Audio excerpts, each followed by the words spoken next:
Hari Om, Hari Om, Hari Om.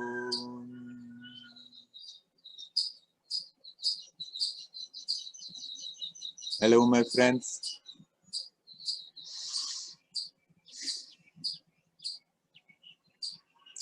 So there we are, one last time on the roof for 2 months.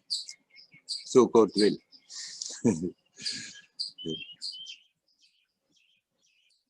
Next Tuesday night we leave Tiruvannamalai. Wednesday early morning we fly. Let's see whether all this works out in this crazy world, in this crazy time.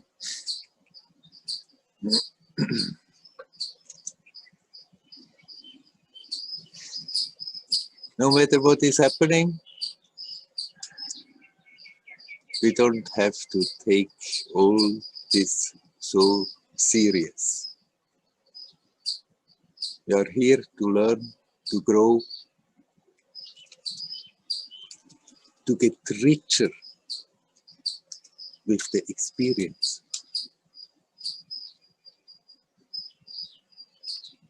It's good to remember that, because then all the little, very, very important things are being put in proportion, and suddenly not more so serious, not more so important.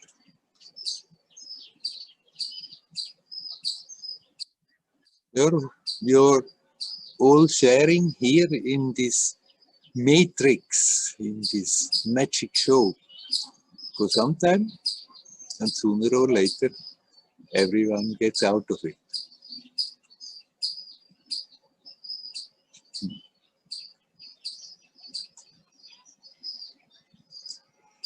No need of being afraid, no need of getting all worked up about it. Playfully going along. Playfully going from day to day. Sometimes we may have plans. Sometimes they may work out, sometimes they may not. Many times we may not have plans. Just let the things take their course. What matters is not so much all the details of what we accomplish or not. What matters is that we learn to be aware in the present moment. Then, from moment to moment, the experience becomes powerful. The experience becomes rich.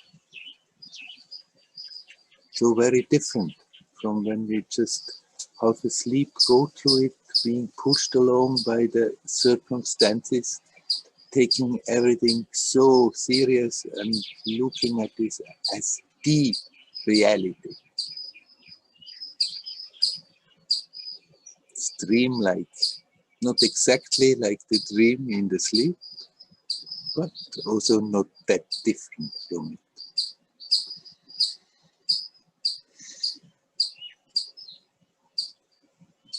If we can remember that, recall that in tough circumstances, already half of the toughness is gone. All right, I'm inviting you to talk. Is there anybody who is ready to come in? Please come.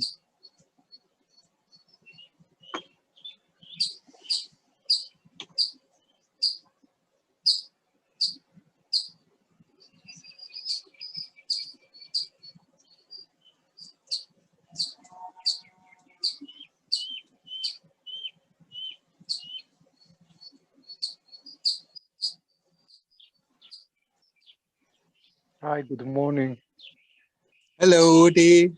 You're always the courageous who starts. Yeah. We are putting a lot of energy on searching, looking for what we maybe called happiness. Yes. And as my feeling is that we even think that we can hold it. Yes. And keep it. Can you say a little bit about your thought about what we can call happiness? Yes. You say we are putting most of the time so much effort in it, in search of happiness, trying to become happy. And that is because of the illusion that our happiness is dependent on circumstances, is dependent that things are exactly to my liking and not to my dislike. And then we struggle and try to bend the circumstances that they fit in our program, what we think should be and should not be. And sometimes it works, and there we try to hold on to it, but as long as we are making the circumstances responsible for our happiness, we can never hold it. We can struggle to hold it, and it always changes. Happiness is an aspect of existence, and naturally everybody looks for happiness because deep down we know it should be like this.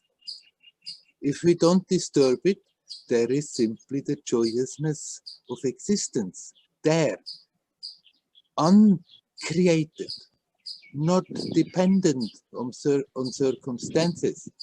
And that is also not something we have to hold because it's simply there. But we have to change our attitude, how we can find that happiness we are looking for. When we can bend the circumstances to our liking, then for a moment we relax. And in that relaxation, that a little bit of that natural happiness comes to the surface. But it's not coming from the circumstances. But in the mind, we always make the circumstances responsible. And naturally, after that, we struggle. In order to find happiness, we just have to learn not to struggle all the time. Let go, relax, be here and now. And the more we have that capacity to connect with the timelessness of the now, the more that joyousness will be included. Sometimes people tell me, but I connect with the present, I don't feel any joy in it. Right, we connect with the present somewhat, but then still holding on to a lot of mental tensions. And the more we can let those go, the more it becomes evident. Happiness is simply there. We don't have to look for it. We don't have to struggle for it. We don't have to hold on to it because actually it's never absent. So can we say that we are not achieving it, but experience it?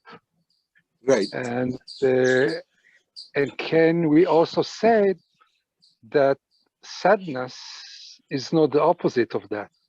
No, sadness is an emotion. It comes, it goes, it's dependent on what is happening, and there it invokes sadness. And like all the emotions, it comes, it has a peak, it goes. Whereas happiness is not an emotion. In our happiness that we are experiencing when we are adjusting the circumstances, it's often connected with a lot of excited emotions. But it's not that which is happiness. Happiness is not an emotion. So it cannot be the opposite of any emotion. And can part of our spiritual pathway or work can make it easier to to experience it, to see it coming and stay with us, or whatever happened to that? Whether it is possible that that happiness is coming and stays. Is that the question?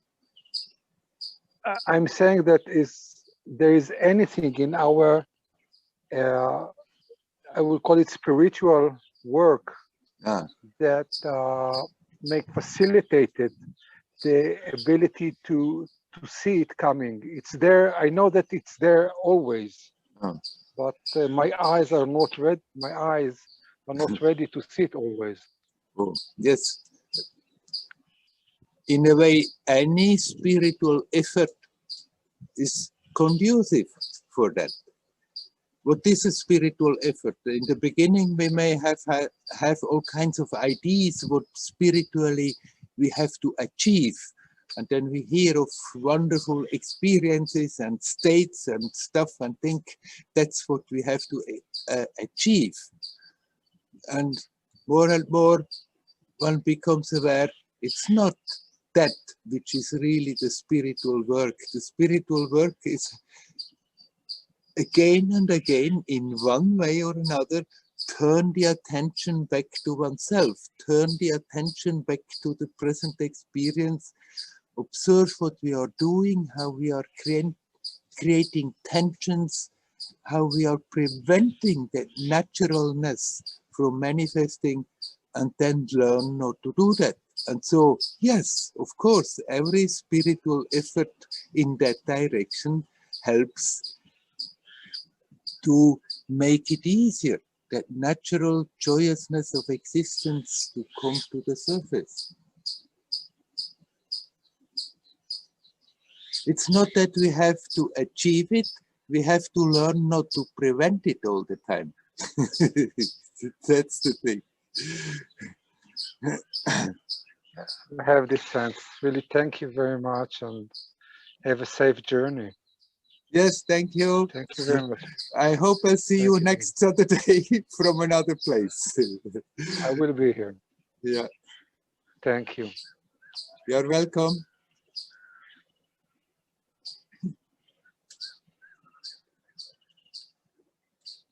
Is there anybody else who is ready to come in?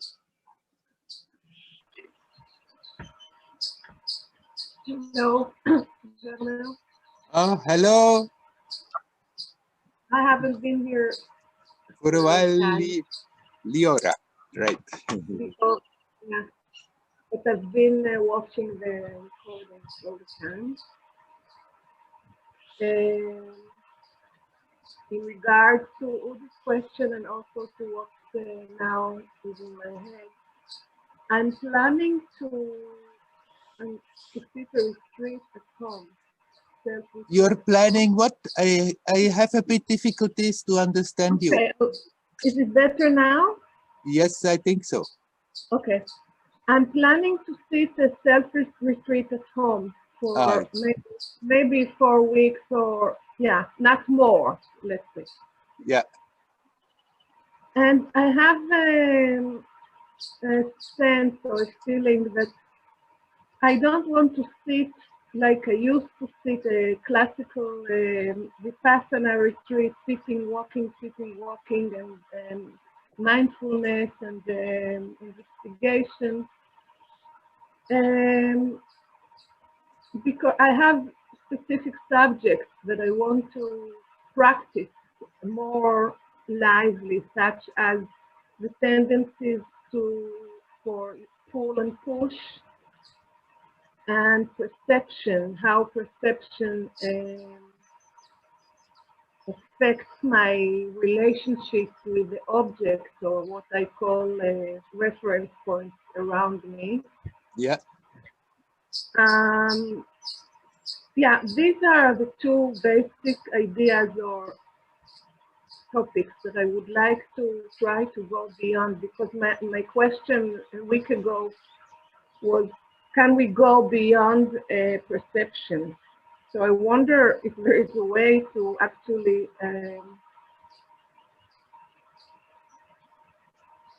feel or realize something that happens before perception.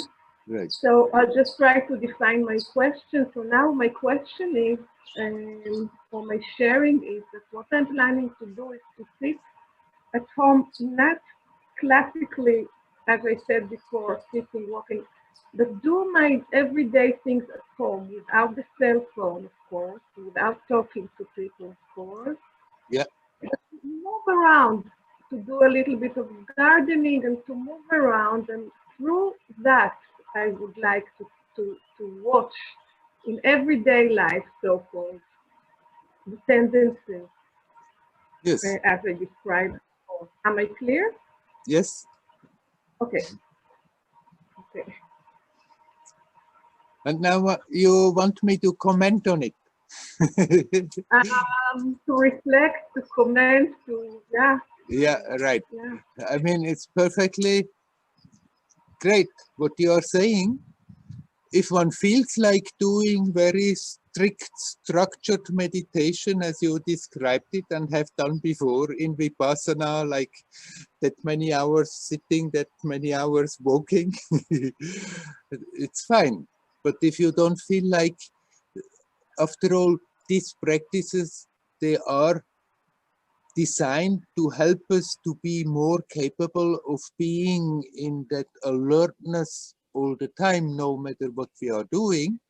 And what you are describing is to attempt to be in that alertness as good as you can without being too much structured about it, without being too much into technique. Yes, wonderful. Try, see what happens. And then in between you asked, is there anything before perception? Yes, there is. It is that which makes the perception possible. It's that which you are.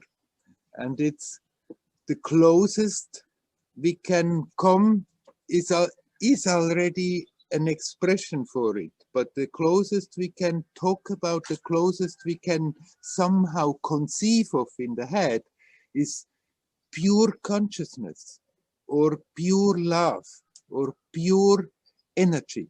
The three aspects of that. They are at the base. That's as far as we can think about it and understand. But prior to that, is something is absolutely undescribable. But prior to the perception of something is the pure consciousness and the pure energy and the pure love. So we can aim to that pureness of the perception. And then we see out of that comes all the other perception.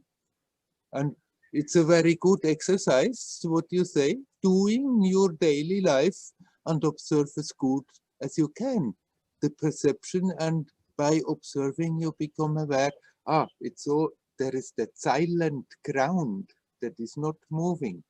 And more perceive also that silent ground when you perceive also the movement.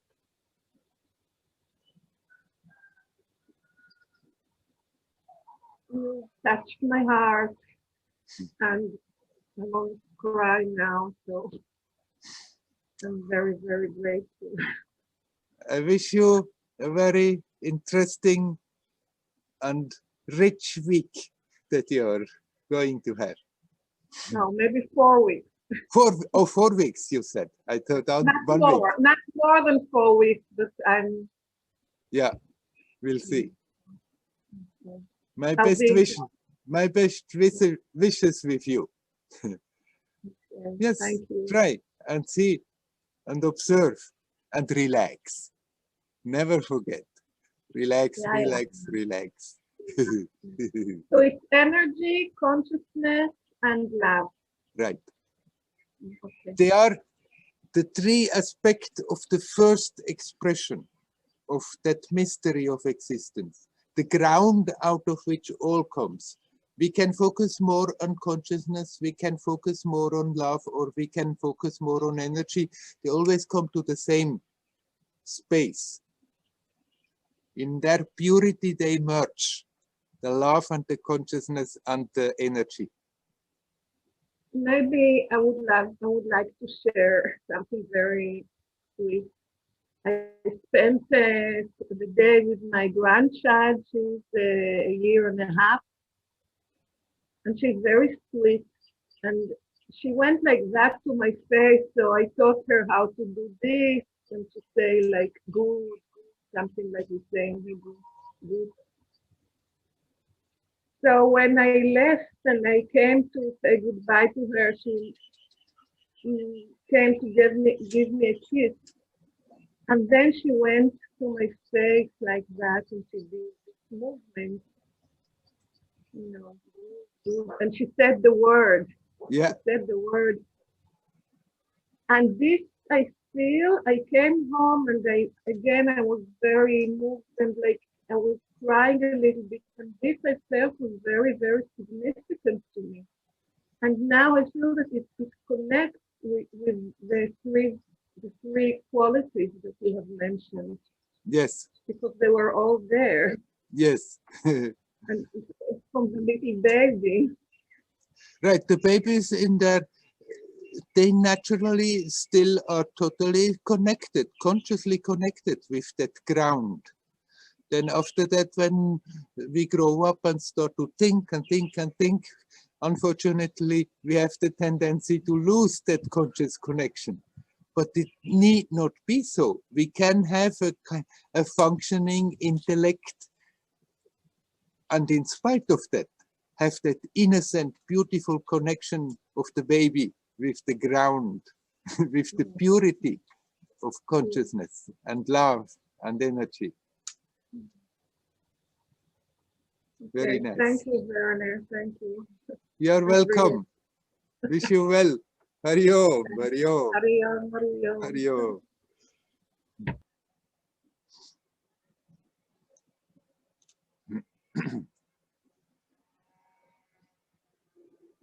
Okay. If anybody else would like to come and talk, please come.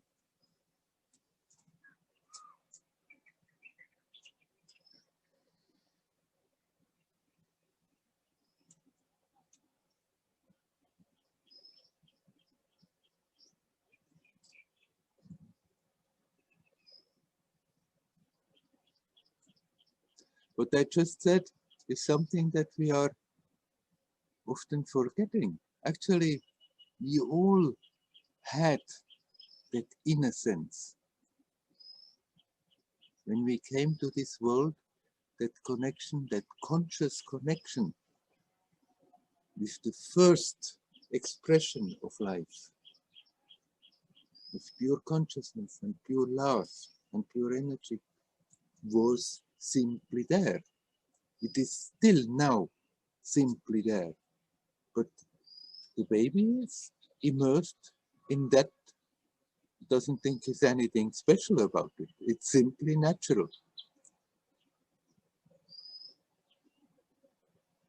Then somehow we are being trained to use our minds, develop the capacity to think, develop the capacity to discriminate between this and that. And there's absolutely nothing wrong with all that, to play our role in this world, to play our role in this magic show. But somehow, the more one develops that, because everybody else functions like this, most of the people function like this. The more we develop that, the more we lose that conscious connection. The connection is still there, because without that connection, we couldn't do anything. Without that connection, no perception would be possible.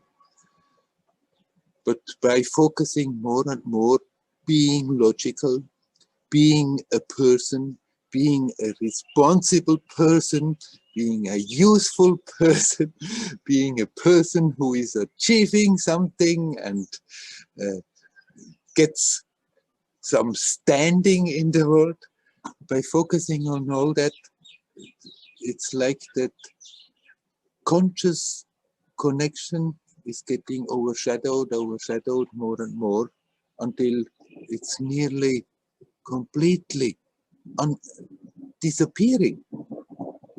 And then after that, we have to struggle to regain it. But the struggle actually is simply to, in a way, remember what we had already as baby, and then see how we are on and on and on from moment to moment, doing things that prevent us from being conscious of it, doing our mental stuff, creating all those tensions, contradictory feelings about the same thing, wanting to go left and right at the same time, don't wanting the same thing at the same time, worrying about whether or not I'm going to be successful, worrying about so many things. We are creating all those mental tensions and hold on to it and think this is the way to live, because that's being human, that's how everybody functions, and we don't have to do that. We can have a lot of natural common sense and be capable of dealing with the day-to-day events easily. And in spite of that, beware, but there is that ground, there is that purity of consciousness, untouched by all that is happening in consciousness. It's still there, at the same time, in its pure state, and the pure love the same, and the pure life force the same.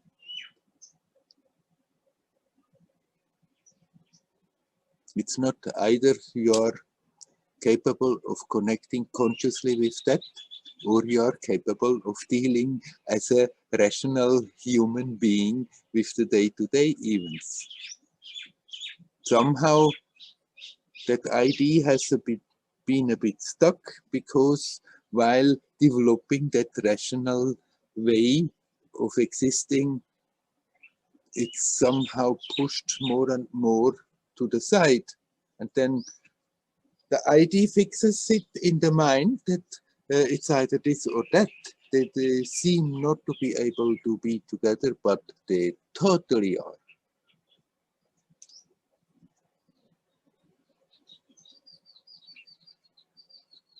We just have to become natural again, as we have been when we were babies, when we were in natural conscious connection with the source.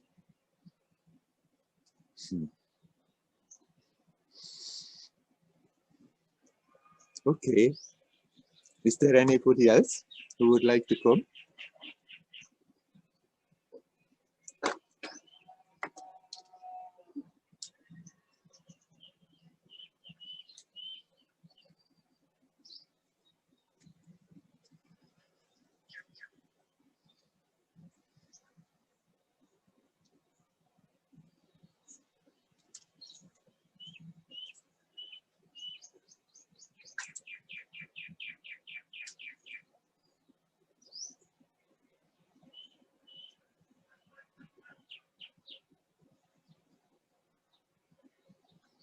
Especially in the present time.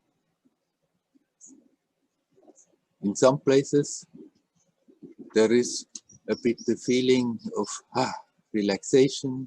Oh, it seems it's slowly over what is happening in the world, the pandemic. And other places not at all, but still underneath there is a lot of tension, a lot of fear. And especially in a time like this, it's good to keep on reminding oneself, hey, don't get sucked into that current of worry, in that current of unhappiness, in that current of terror often. And be aware that there is that pure consciousness, pure experience, that pure love, that pure energy is always present, here now, timeless, prior to time and space. First is that, and then the whole time-space creation comes out of it. Pristine, pure, untouched, unconcerned, unattached. It's always there, even if it's tough, like right now. The circumstances are difficult for many people, but no matter how the circumstances are, it's still there. It's never not there. And whatever happens, we have the possibility to turn the attention back to the source, to connect with that, and learn to relax in it, no matter what is happening, no matter what we are doing.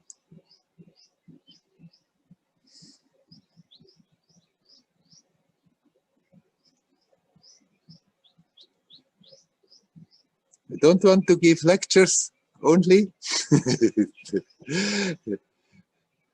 Anybody who would like to come, please come.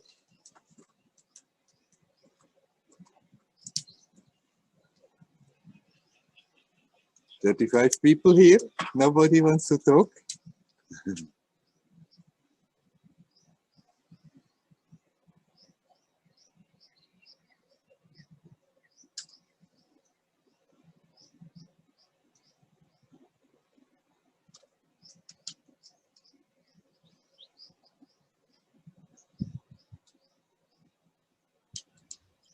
Hello, Werner. Hello. Om Namah Shivaya. Om Namah Shivaya. I see a name. I don't see a picture so far. Ah, there I see you. Hello. Here is Christina. Hello, Christina. Yeah. Actually, I never have question, but I just come to this maybe being in the flow. Mm-hmm. It's like doing and not doing. Like you catch yourself doing, but you take distance and you aware of doing, or you come in this space. Like, that's what I mean, doing and not doing, be in the flow, be like when I go barefoot through the grass, I feel it. Yeah. Like be in touch with, and that is this natural being. Yes. And if it's pleasant or not pleasant, you observe this, but let's become so natural, that's okay. If Yes. it's pleasant or not pleasant. Right. And in this, you become this whole and happy, because then you see who is seeing. Right. Then you see who is being and who is doing. And so that's simple words to Right. explain. It's also very simple, basically. Yes. That reminds me how simple it is, because I was looking and searching and then suddenly you are. Yes. And I was always saying, I am child, I will be child, and I never grow out. Yeah. So, and this being in the flow becomes so naturally as child. You never know what you're saying because it's flow from the soul. Right. And one thing that you mentioned is quite important, that when you are observing, then sometimes it's pleasant and sometimes it's unpleasant. And it's going to be like this. I mean, this world is like this. It's not that eventually you reach a state that all the experiences from then on are pleasant. Not in this world. The moment it's pleasant, the moment it's unpleasant. But if we stop making our happiness dependent on pleasant experience, then this unpleasantness is not in any way impeding your happiness. Then you're still happy, even if you are observing an unpleasant situation. The two have nothing to do together, but in the mind often they are connected. So in order to be happy, it has to be pleasant. That's how I feel sometimes. Different situational feeling, and then I ask myself, who is feeling this? And yes. I step out, yeah, and that's nobody. Also that's it, and then suddenly disappeared. You are free from. Right. But we have to remind ourselves sometimes, be in the flow.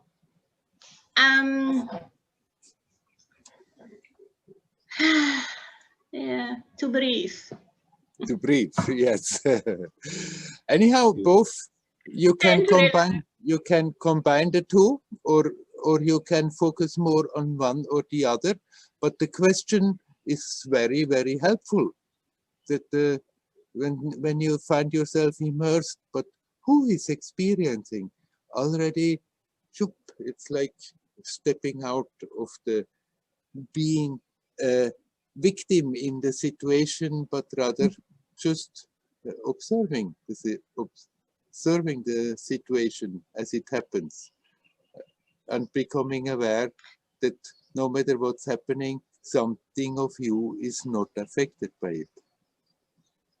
Yes, because sometimes I feel we caught in a web that we think that is like this, but that's not this. You like with this stepping out, yeah, you see this more you don't see. This is like is different awareness. Mm-hmm. Right. Remind ourselves always step by step, like baby child. We still in this web sometimes, and more we wake up to this awareness through breathing and relax, more we step out from this what's happening and what try to catch us and caught in this whole world and all energies and so and so. And so that is really what is beautiful to feel where you are. Mm-hmm. And this right. And then you can go in any situation. Yes, yes, right. Yes. Yeah, and that fear actually don't exist in this case because you step out from, like the bombarding us from all sides, but you hear, but that goes like through seep, that go out. Yeah, right. You don't keep it. It's not that somehow you have to protect yourself from the emotions, and fear is an emotion like every emotion that comes. And little moments you meet the situation, like you come at the road and there a truck comes, and naturally there is the reaction of fear. It's also not bad. It makes you jump back, and you better do. But you don't hold on to the emotions and make them into monsters. They come and go, but you are unaffected by that.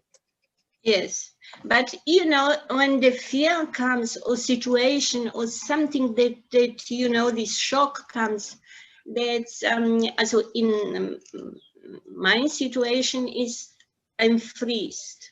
Like, I thank you that is this, because I don't feel anything. That is like in frozen. Yeah. And doesn't touch me so much.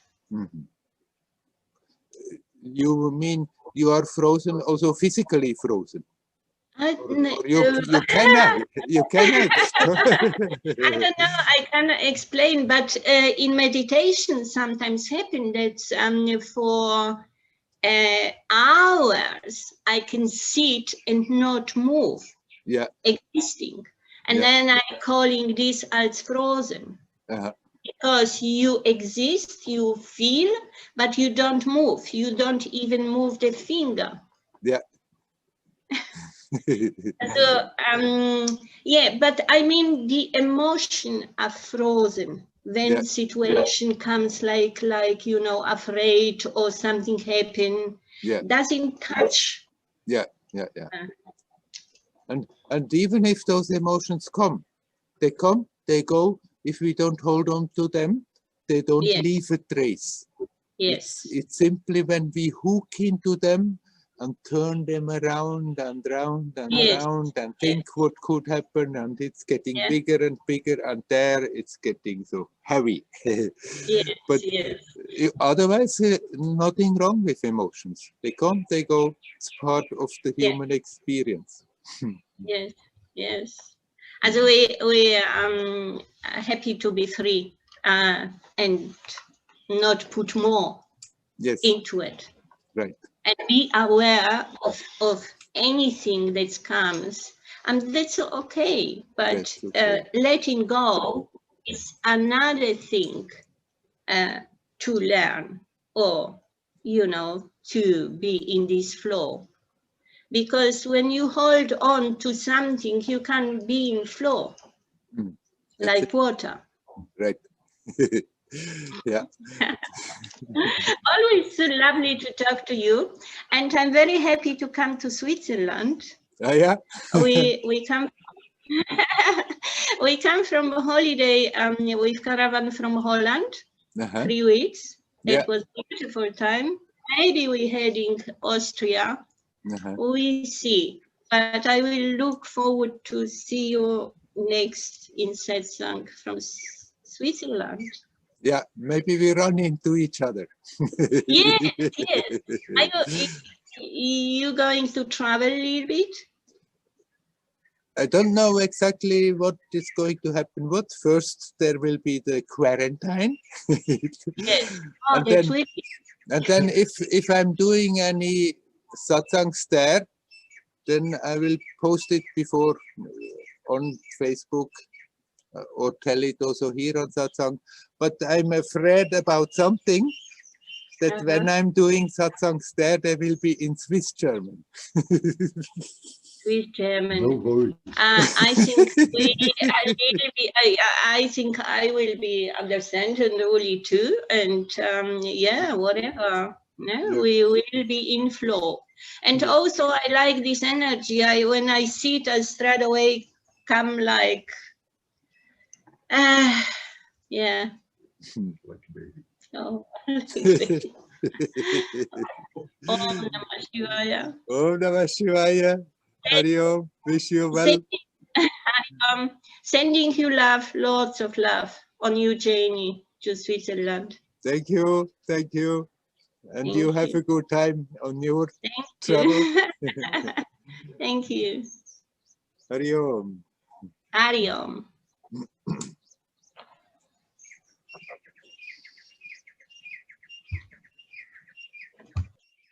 Okay. There we are. Is there anybody else who would like to come? Good morning, Werner. Oh, hello, Klaus. Hi, good to see you again. You're still having 24 hours day? Yeah, now it's on the midsummer, so now it's at the brightest point of the year. Yeah, yeah. So I think this night I'll probably go out tenting, and I will have to wear a mascara over my eyes to get to sleep. Yeah. So, very good. I was now looking at a project which is called Wilderness Therapy, and they have been bringing out youth who have big problems, and they have been with them in the wilderness for 9-10 days, and they have had good results with them, returning back to school and going away from computers. And I got some insight into this the last month, and I also was in with a trip into the wilderness where I learned about these things. But I was actually a bit curious about therapy and what you think about therapy and going back to old things which has happened in the past. Is it like beneficial, or do you think it's just going to visit old ghosts again? You mean in your personal life, whether you have to go back to everything that has ever happened? Yeah, it looks like this in some therapies, you're just going back into the childhood and you try to figure out why this happened, so you have a reason to be unhappy. And yeah, right. And I just wanted to hear your comments, if this is beneficial or if it's just going back into old stuff again, and if it's really there, the change of people, you know, when people have this breakthrough, like they get better lives, they go back to school again, they start to function with people again, so it seems like they have a better life. What is actually making those changes? Why is it happening? It certainly can happen that if you become aware of the sequence, how you developed a certain trauma, how you developed a certain way of functioning, that the very awareness of how it has built up may make it much easier that you let it go. But that doesn't mean we have to go in search for every damn thing that has happened, because there you can go on and on and on, analyzing and analyzing and analyzing. I would say it's much more important to be now. And then there, old stuff that is strong comes and disturbs you from being in the now. And if that something comes insistently and again, a certain trait, a certain experience, something comes, then it's clear you have to let it come, you have to go into it and become more aware how this has come about and how we have maintained it, that it keeps on maybe creating trouble in our life. And by seeing it, it's getting easier and easier to detach and let go.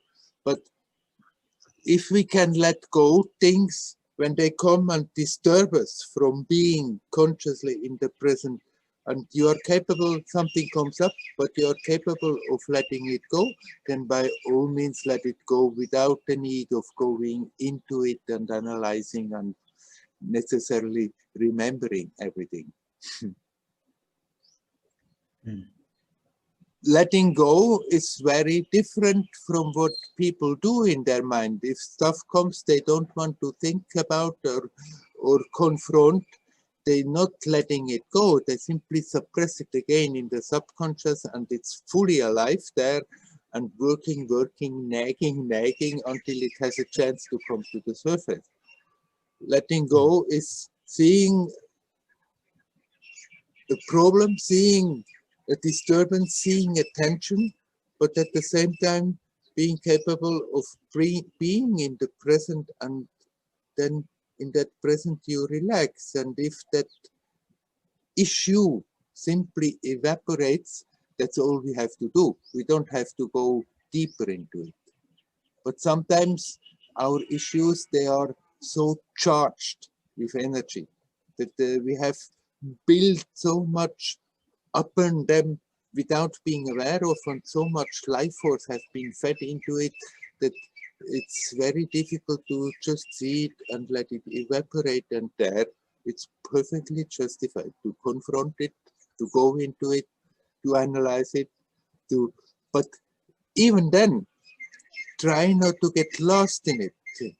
Try not to get again completely in a story in the past, but let the stories come to you, to the now, and be aware what it is doing to your experience right now.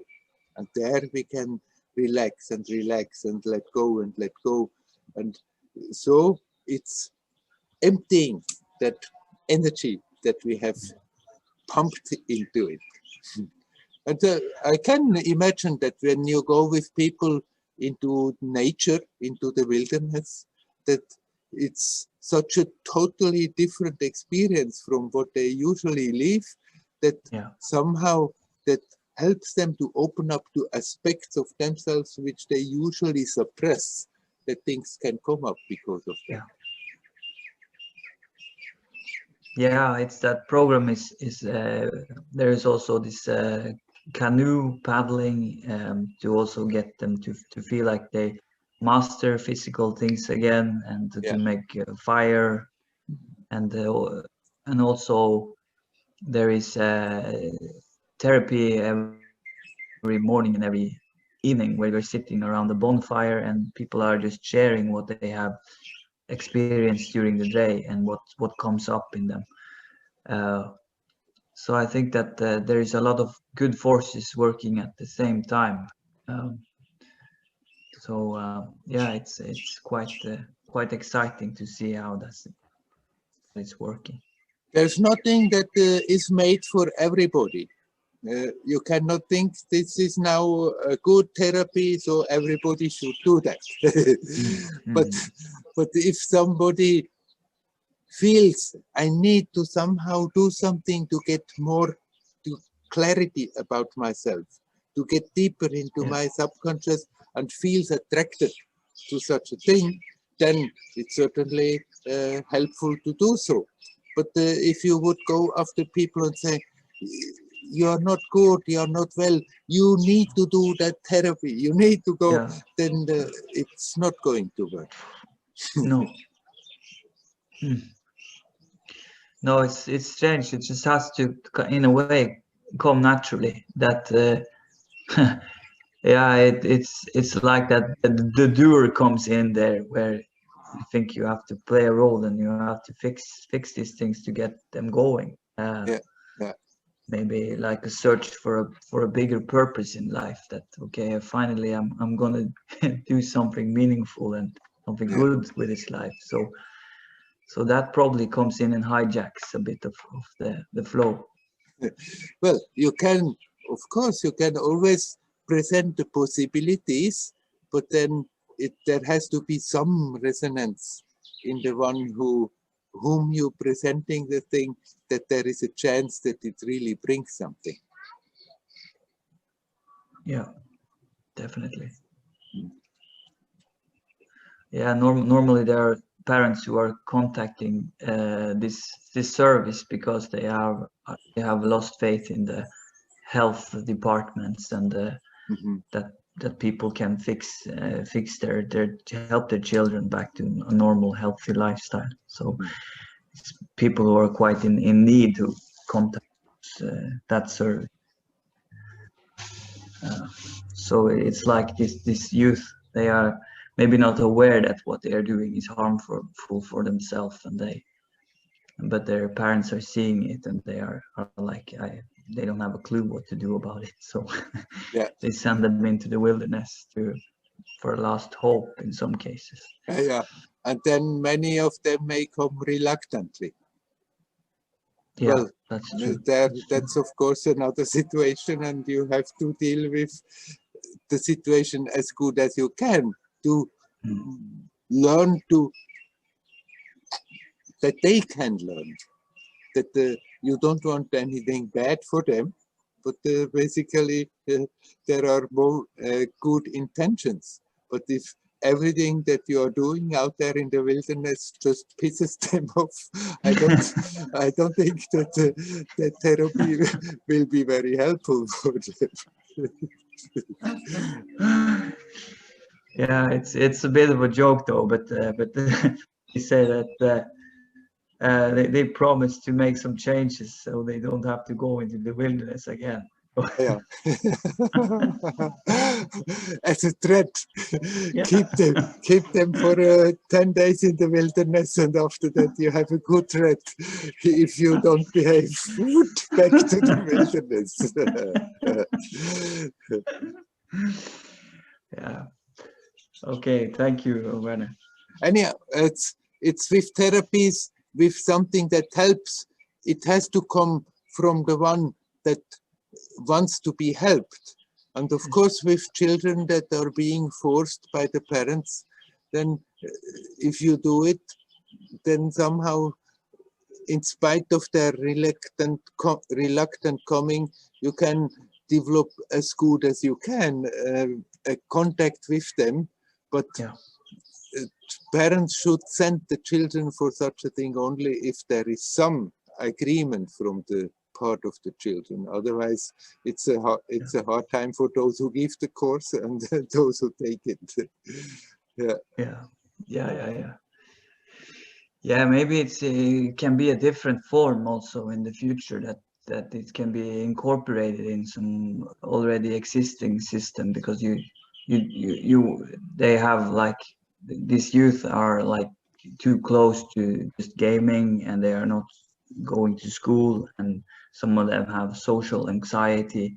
Yeah. So they don't have these functional lives anymore. They are suffering. So it's like to help them out of their suffering.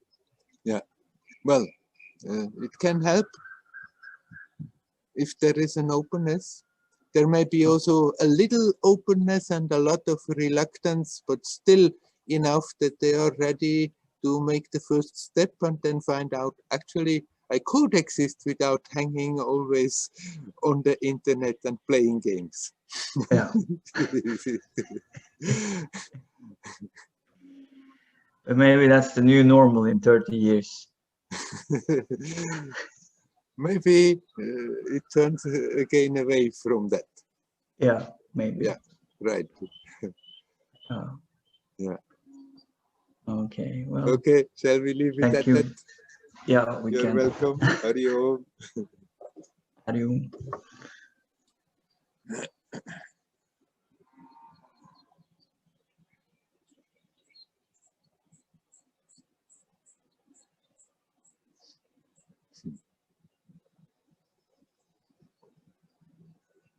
Is there anybody else who would like to come?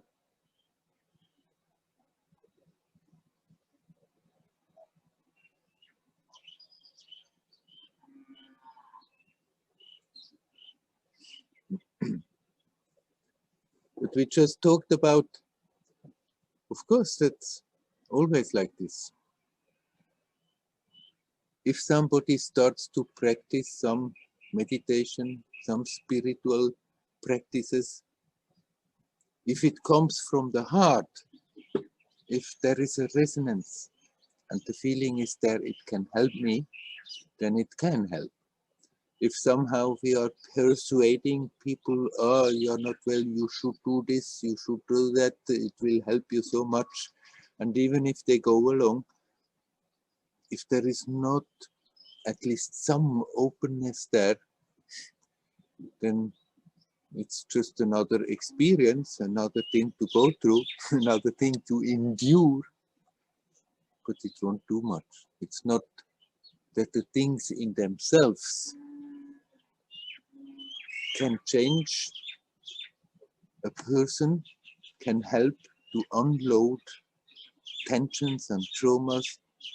It's simply the therapies, the practices, anything is making it easier if we are already ready to go in that direction. So that's why it's no point in going out and being a missionary and telling everybody what they need to do in order to be happy. If they don't want to listen to that, if they don't want to even a little bit open up and think, okay, I could give it a try. It falls on deaf ears, simply makes them angry most of the time.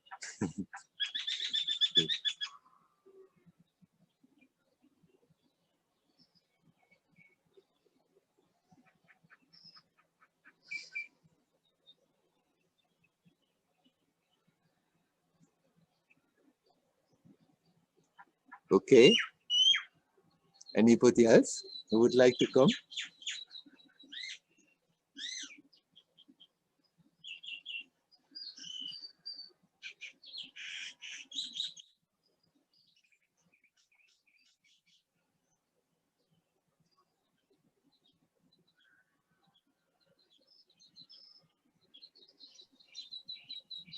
Hello, Werner. Hello, Eric. Eric, yes. Yeah, like what Klaus mentioned, here in my house, I have two daughters, and they're both really addicted to computers, and they have bad behavior, and it's not easy to deal with that. Like, it's unpleasant stuff. Yeah. And it's really hard to set some how do you say, like, clear boundaries. Yeah. And because there are 9 and 10. Yeah. And but most of the time my part is to be like more to be present in that what I call unpleasant stuff. And to be and to give them space to be, as sometimes there's a lot of struggle there. A little bit has cut. I didn't hear the whole sentence. You see, you said to give them space. I guess you said to do what they want to do, or I didn't hear to be everything. As they are. Ah, yes. To be as they are. Yeah. Because there's a lot of liking. Oops. They should be like that, or I should parent them like that, or there's a lot of stuff. But it's easy now because I step back and I observe. But when I'm there, I just react, and sometimes it builds up. Anger builds up, and it's really hard. I could maybe like it takes me over like 2-3 days to just like settle down again, you know. But I don't know how to interact with them. The most thing that is really painful, it's the incapacity to be in relation with them. Because it's like it's so hard sometimes that I'm just like I close myself. Yeah. But to keep the heart open, it's hard. That's where I'm trying to be at that moment now. Yeah, right. Of course, they're growing up in the present world, and this, for the time being, I don't know, but as Klaus mentioned, maybe that's the normal way of living in 30 years, but maybe it will also turn away again more from that. But for the time being, it's simply a part of growing up in this world for nearly everybody who has somehow access to the net and everything. And of course, then we cannot prevent them from doing so. And you can't force them to more come on your side and your way of living. But at the same time, you can still convey to them that they are very welcome to do something else, that you are capable of supporting them in showing them other aspects of life that may go deeper, but you can't force them. If they somehow consciously and unconsciously get the message, look, I'm here for you. I like to relate to you. You are welcome to join me sometimes at least, to open up to something a bit farther than a screen. And all that happens in it, then that is maybe the most important thing that you can do. And sometimes, of course, I can understand that sometimes there is a angry reaction, but there is really the job to work on yourself and see the anger, observe the anger, and relax the anger. And you say sometimes it may stay for 3 days or so, that it's simply there, and there you can work on that. That when it comes, that you take the time not to blame them in your head and blame them and they are wrong, I'm right, but to watch your anger and see what it is doing to your experience and learn to let go, and then it will go faster and faster, and you won't carrying it along for days together. And the less you do that, the more they also will feel that there is an openness for connection. But of course, if the anger is there, then naturally, even if you don't express it, it still radiates. And then naturally, they will more withdraw and create more of a wall. And if somehow you are capable of coming back to yourself and relax, then even without thinking that you have to do so, but something warm, something chaleureux is radiating. And that gives them at least the awareness they can come to you. Sometimes you may also say, hey, come, now you have enough of the computer, now we go out together. I mean, I don't know how exactly you are functioning in your family, but I still think the parents have the right sometimes to say what we are doing and what we are not doing. But at the same time, you have to let them go through their experience in this present world, like all the other children, if they want to. And the best you can do is still keep the connection open and convey that message. I'm here. I'm ready to connect and to breathe and to go out in nature and do something else, but to be online. And then, well, I mean, being together with people is always an exercise in patience. Being together with children, growing up children, is a huge exercise in patience. Yes. Yesterday, she was in front of the computer, and I asked her, do you want to join us? We go for a bike ride. I have another daughter too. She's 2 years old, and she loves to go biking. So she says, I told her, you can join us. And she said, oh no, I don't want, I don't feel like it. I said, okay. I just went, and we had bicycle with the baby, just the two of us.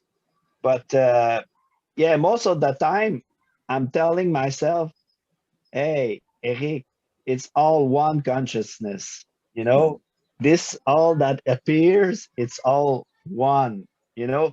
It helps me to detach a bit, but most of the time I get sucked into it, you know.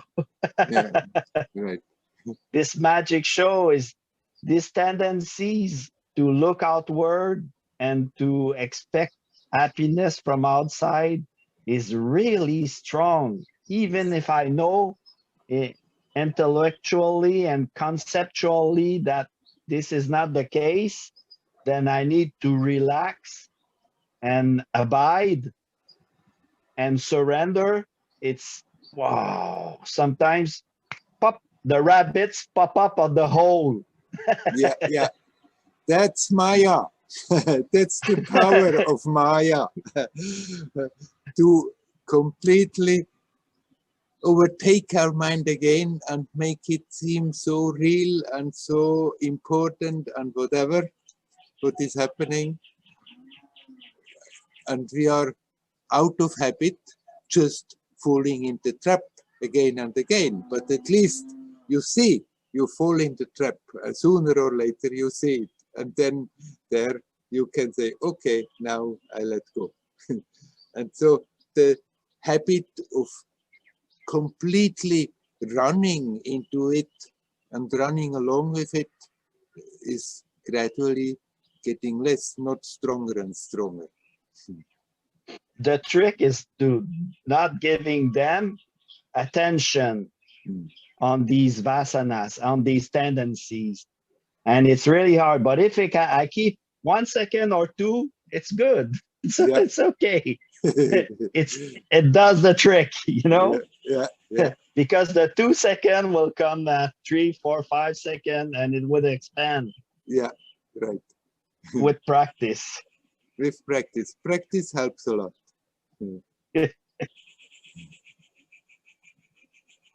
It helps us to get proportions. It helps us easier to put things in the place where they belong. If we somebody who practices regularly has that advantage over people who don't practice anything, that it gives more and more insight, that we see easier connections, how we are building up stuff, how we are reacting and acting and creating things that we don't really want to create. The one who is not practicing and not practicing in the further meaning, that doesn't mean everybody has to sit much of the time in meditation, but just recalling the attention and being aware and observing. Is also practicing. And those who not do any of this, they don't have much chance to ever become more aware what really they are doing and then liberate themselves from it. So practice in itself is not the thing that liberates you, but it gives you the insight that helps you to let go. To relax and let go. Right, to relax and let go. This is another word to say surrender. Yes. Relax and let go. Yes, you can say that. That's true. And then you have more space to investigate and be self-attentive. Yes. The less tensions we are creating, the bigger that space becomes. It seems like two practices, but it's only one practices because yes, both they go hand in hand. Yes, definitely. Right. Since you like to sit and you have the discipline to do so, by all means continue. But the other part of your life is equally important, that you don't forget about connecting. And the tendency to run away from these unlike things, yeah, it's trying to shred it down. I realized, you know, at the job, they asked me to test me, and I had to put the Q-tip in my nose, and I said, oh, I'm gonna resist tomorrow. I'm gonna say to her that I'm not gonna go for the test and blah, blah, blah. And I said, oh, thy will be done. And then she came. She came to tell me, you don't need to test anymore. The section when you go, it's okay for now until further notification. I said, okay, thank you. And then I felt I was very happy because I felt like, you know, I've got what I wanted, and I was excited, and I realized a distance came, and I realized, oh, this is not peace. Yeah, it's not because I got what I wanted that I feel agitated as a, not because I'm happy and I got what I want. I'm still agitated as when I push something I don't like, very strong, and realizing this. Yes, and of course, if your happiness is based on the fact that you got what you wanted, as soon as it changes again, that happiness runs very quickly away. As soon as then they suddenly say, oh no, now it's you cannot more do this and that. I mean, it's good because to be it's aware. partial. Yeah, it's good to be aware that happiness, nothing wrong, feeling happy when something falls in place as we like it, but it's good to be aware that happiness comes out of yourself, and you can connect with that happiness even if the situation changes again and they are not doing the way you like it. It's funny how I realized that I thought that I would be like a brick or becoming like unattached of the world and nothing would touch me. And it's very different than what I thought, you know, because I feel things more intense, but I can let go of them more easily than before than when I was practicing. Right. But what it has to undergo, I have no act of will on that. Sometimes. Yeah, that's correct. And it's not that you have to become a stone. The stone is also not affected emotionally, but well, it seems to some degree is also, but has not these emotional reactions like people are having, but it remains a stone. And it's correct. As you become more self-aware, you may become more sensitive and feel more what is going on, but at the same time, the strength should also increase. And the strength means the capacity of not being overwhelmed by it, but letting go. Probably this is what meant by forbearance. Forbearance. Patience and forbearance. Patience and forbearance. Like you said, emotion, exactly when it's live correctly, it has a peak and then it drops. Yes. If you examine babies, it takes seconds. Yeah. And it happens. Right. But because of our history, sometimes it takes 2-3 days, how stubborn we are, and then it drops. Right. And we don't need to do that. No. I'm not saying that it's okay. Right. It makes us heavy and unhappy. Yeah. Right. It's a disconnection. Right. Feels like.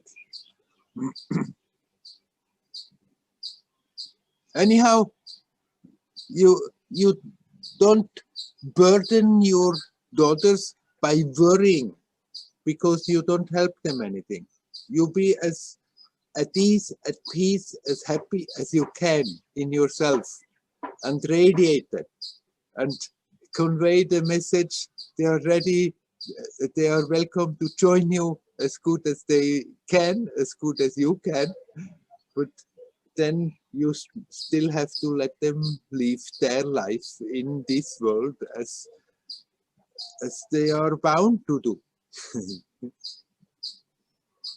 Yeah, it's like when I go to the hospital, like you said, sometimes I can bring something different. If they're not open and they're not listening, I don't need to be angry. Just glow, just be, just let them be, just let the world be as they are.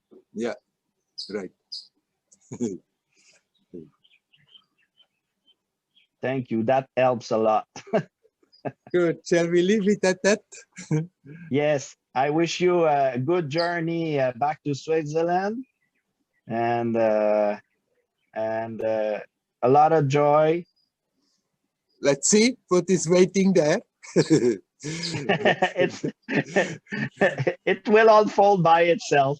Oh yes, no worries, huh? No. Yeah. Okay, Hari Om. Hari Om. Hari Om.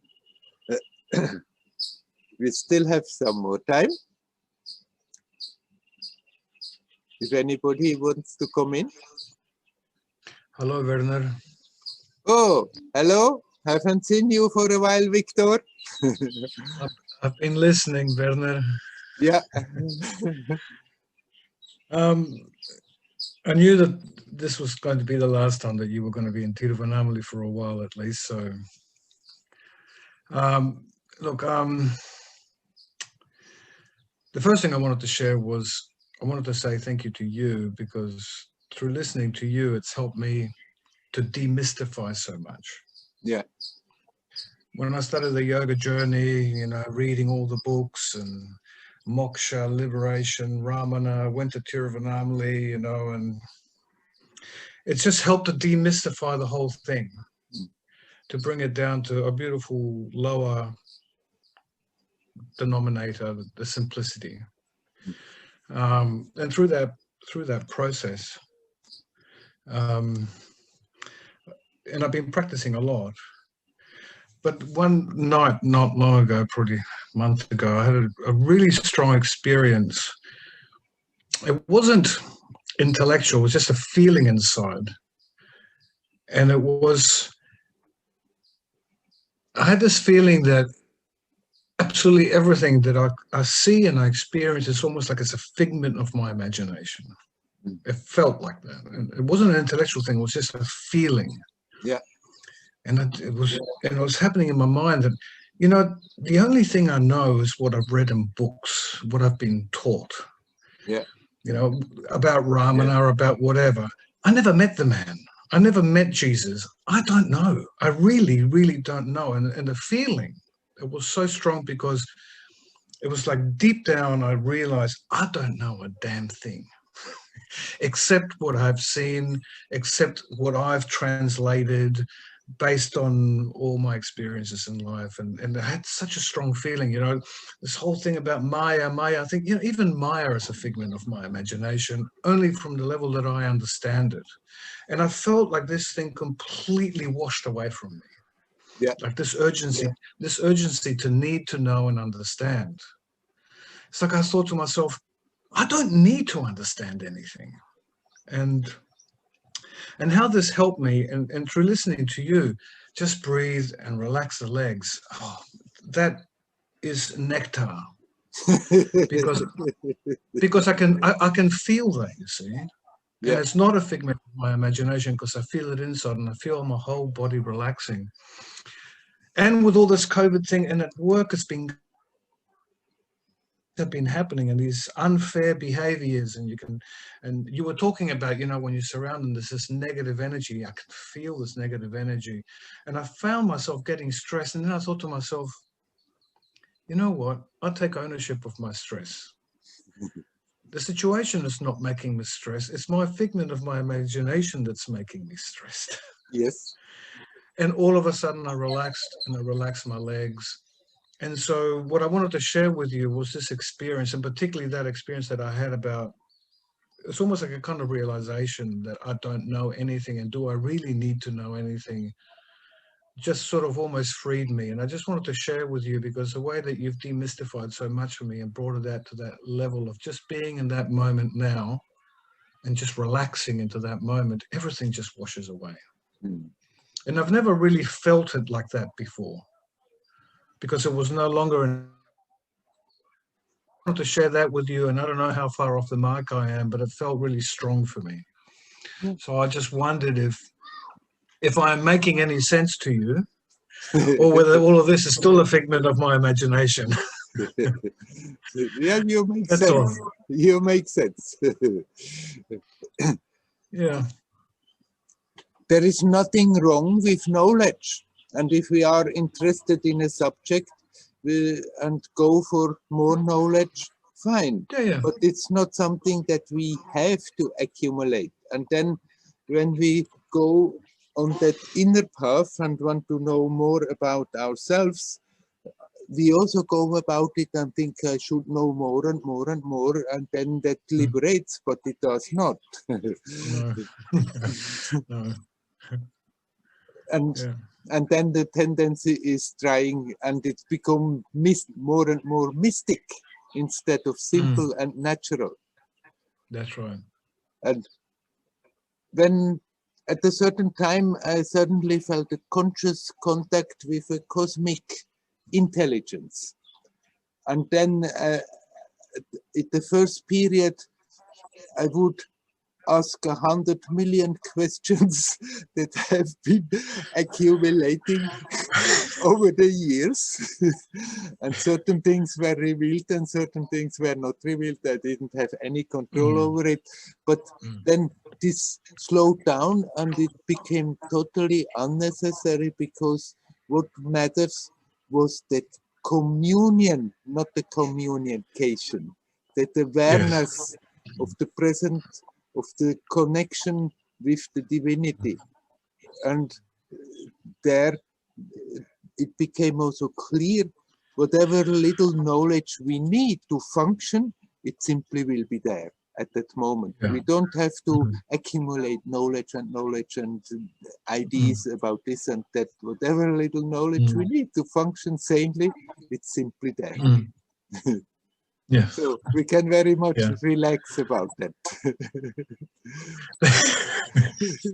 That's right. Well, thank you, Werner. I just wanted to express to you, because that feeling that I had was so overwhelming. You know, it was just like having a head-on collision with what I felt was, you know what, I really don't know anything. I mean, even though I know intellectually, fundamentally, I can't claim to know anything. And I actually find that quite freeing. Yes. That's what I wanted to share with you in nice. terms of the experience. Continue. That's like where I've this. been over the last while. And yes, the simplicity, you're absolutely so right. You know, you're absolutely so right. It's so hard to get, but you're absolutely right, because I felt that. And I just wanted to share. Thank you very much for clarifying as well. You're welcome. I wish you all the best in your... I wish you all the best in your... If you're going to be doing Swiss-German satsangs, I don't know if I'll understand that much. No, I'm not going to put Swiss-German satsangs online. I will continue this Saturday online satsang in English as usual at the same time. But sometimes I may meet people not through the filter of the digitals, but directly. And there I will talk to Swiss people and we'll talk in Swiss German. Okay, well, thank you very much. Wish you all the best, and thank you, Werner. Okay. Hari Om. And with that, I think we stop the official part of the satsang for today. Hari Om. Hari Om. Hari Om. Hari Om.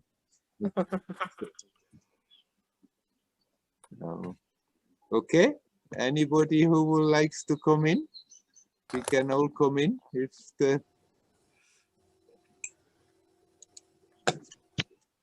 internet supports it. Yes, there you are. Hello, my friends. Nice to see you all. Hello. Coming in.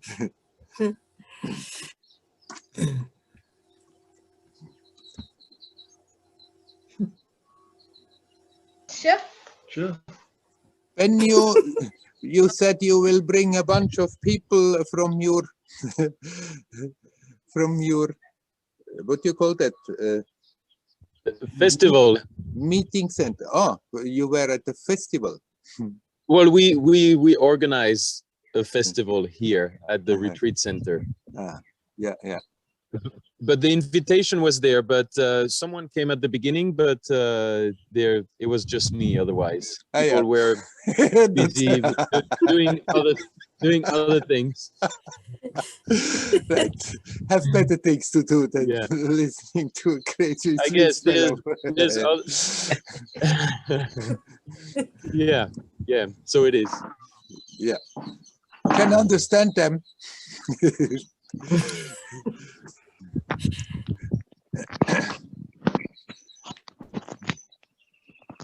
But it's a beautiful gathering. Otherwise, there's about 80 people on the site, and yoga classes and different workshops going on at the same time, and eating delicious, healthy food together. So it's really nice. Being very healthy. Well, as much as we can.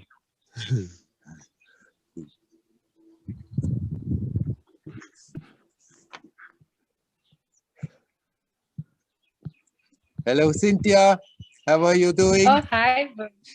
I'm okay. You're okay. You said last time on Monday you will start again around. Is that over, or does that go for some time? No, I had chemotherapy Monday. And that's a one-time affair. It's not like a few days or so.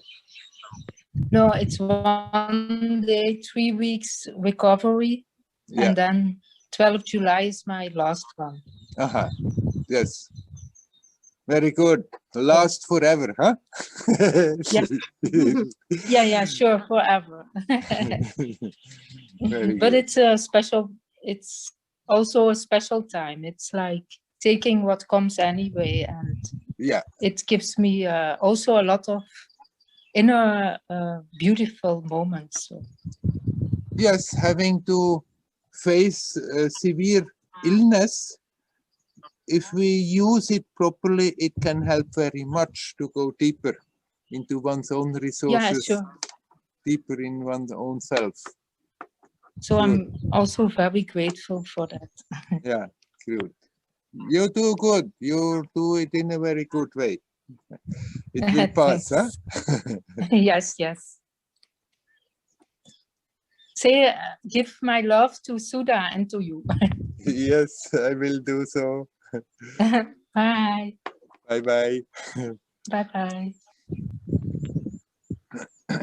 Werner, the recording is still on. Oh, yes, that's true. I'm going to turn it off.